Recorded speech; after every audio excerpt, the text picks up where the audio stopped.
ও আমার হাবিব, দুনিয়াতে যারা ঈমানের দাবি করবে, নিজেদেরকে মুমিন বলে পরিচয় দিবে, মুসলিম বলে পরিচয় দিবে, এই পরিচয় এরকম নয় মুখের কথাই কেবল বললাম আর হয়ে গেল। আল্লাহ বলছেন এই পরিচয় দিতে হলে প্রাথমিকভাবে তার জীবনে দুইটা চিহ্ন থাকা লাগবে। আওয়াজ দিয়ে বলেন কয়টা?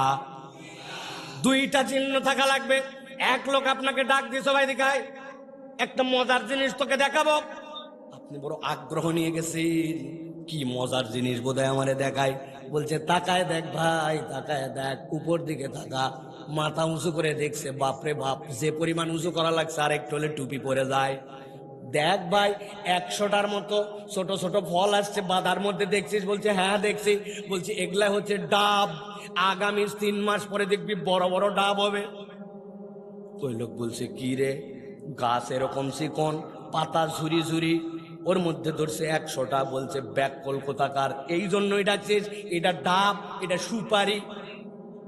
বলছে বলিস না বান্দা কথা, ছোটবেলায় সুপারি যেরকম ডাব ওরকম, এটাই ডাব হবে। বলছে মাথার ডিস্টার্ব, ছাগল কোথাকার, কোনোদিন আমাকে ডাকবে না।